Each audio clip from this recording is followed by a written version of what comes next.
So next is the King James Bible was intended to be read aloud. Because it was originally a lecture Bible, it was made for a pulpit as a Bible to be read as a part of public or communal worship. It's all about just preaching, or the lecturer was just preaching or lecturing about the words he was reading. So we have here one example of the verse in the Bible. Matthew 16 verse 26. For what is a man profited if he shall gain the whole world and lose his own soul?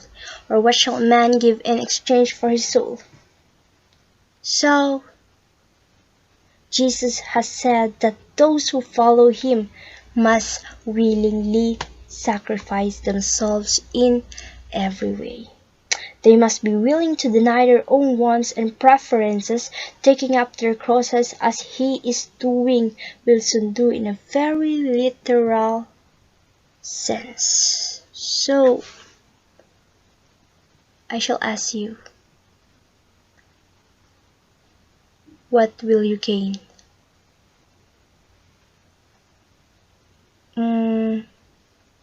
What is the essence of life? What is the essence of life if you lose your soul? What is the essence of fame, power, and money if you lose your soul? Or what will you give in exchange for your soul? So, you must sacrifice yourself in every ways. You must do everything for the glory of the Lord.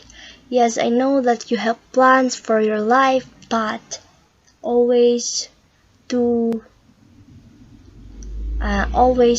that God's plan is the best. There are many disappointments in life, there are many trials in life, but always know that God has a purpose in your life. Even though you are the richest person in the world, but if you don't have Jesus in your life, your soul will be lost. So for today, that's what this verse is very powerful for us to know, that we should do everything for the glory of the Lord. We should obey God for His glory, because this is not just a fictional verse, or this is not just a fictional story, but it is the fact, it is the truth, and the Bible is the basic instruction before leaving earth. And I know that you are aware of that.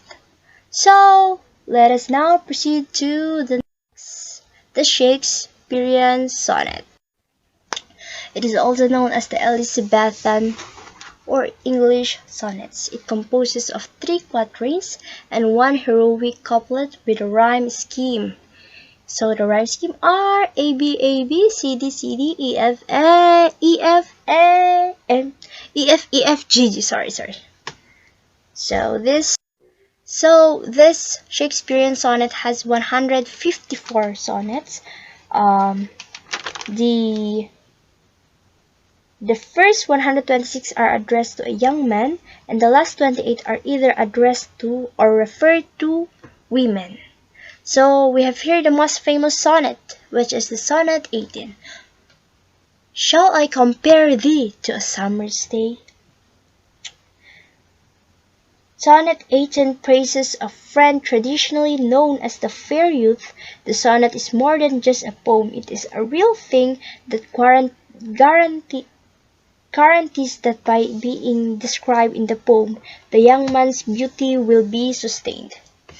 In short, this is all about a man who is an unidentified young male friend of Shakespeare. Shakespeare preserved his friend in the lines of the poem, where he will forever he will live forever even after his natural death. So we will now proceed to Elizabethan tragedies, comedies, and historical plays. Ta-da! So, William Shakespeare is the great genius of the Elizabethan age during the 1564 to 1616. It has 35 plays, 154 sonnets, and 2 narrative poems. So, Venus and Adonis and the Rape of Lucrece. We'll now proceed to Venus and Adonis. So, it's all about the story of unrequited love of Venus to Adonis, who would rather choose hunting than falling in love. So, the poem tells the story of Venus, the goddess of love, of her unrequited love, and of her attempted seduction of Adonis, an extremely handsome young man who would rather go hunting. The poem is pastoral and at times erotic, comic, and tragic. It contains discourses on the nature of love and observations of nature.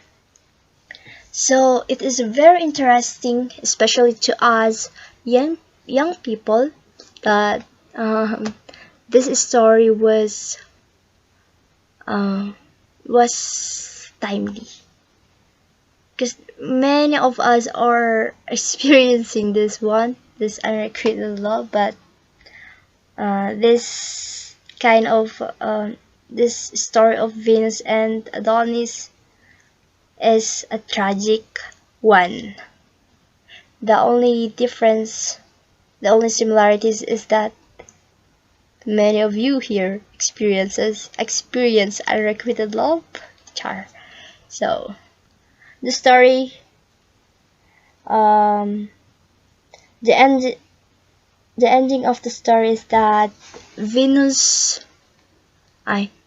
Adonis died because of a boar, and because of that, Venus grieved so great that she died too. So that's it.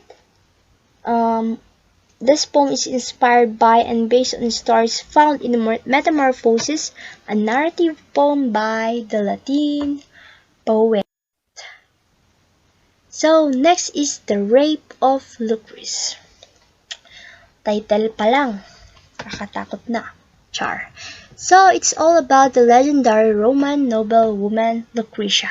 It is a story about Lucrece, wife of Collastin, who was raped by Tarquin, Collastin's friend. So when Tarquin raped Lucrece when he went to Collastin's home, he threatened Lucrece if she will tell it to anyone, she would die. Because full of shame and guilt, Tarquin sneaks away. Lucrece was devastated, furious, and suicidal. She was so suicidal at the time. She wrote a letter asking Collatine to come home. Then, when Collatine came home, she told the story to him, but she didn't tell who did that. But one day, she told her husband who did it, and she immediately stabbed herself and died. What a sad story. Because of this, grief was so great for Collastin that he wanted to kill himself, but his friend Brutus suggested to get revenge instead. So what happened? The soldiers carried Lucrece's body through the streets of Rome. Pinarada nila yung katawan ni Lucrece, and the citizens and the people of the Rome was very angry during that time, and the result is they killed Tarquin and his family.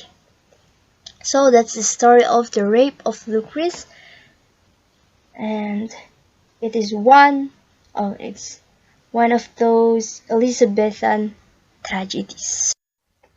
So Next lesson is the some quotable quotes from Shakespeare.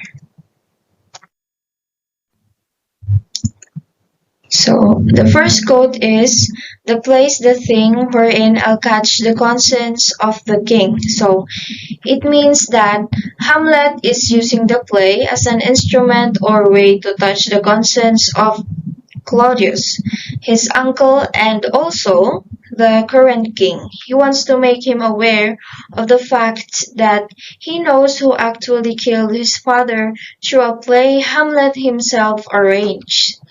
So he wants to catch King Claudius in his own eyes. Kung magbabago ba yung expression niya or ganun pa rin. And because Hamlet's father was murdered by his brother, which was King Claudius, and his father's ghost confirmed it in the novel, and they got a plan in order to have a revenge, or somewhat like Hamlet wants a revenge for his father, and many things have happened, but I will tell the story later on from the part of our report.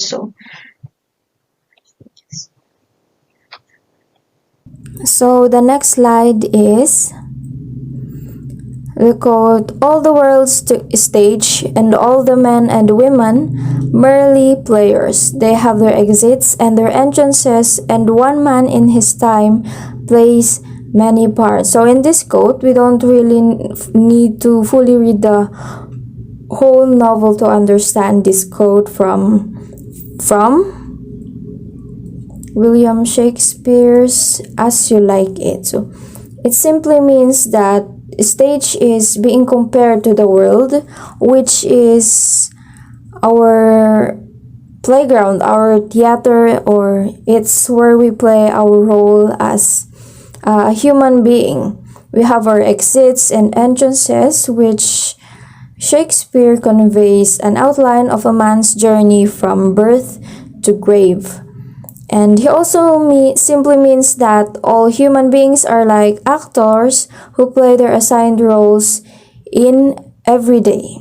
So he's seeing it as a life cycle of a human being. So in my opinion, in my own explanation, we have different kinds of role. Like when we were born, up until now, our role is a son or a daughter or a sister, brother, or student.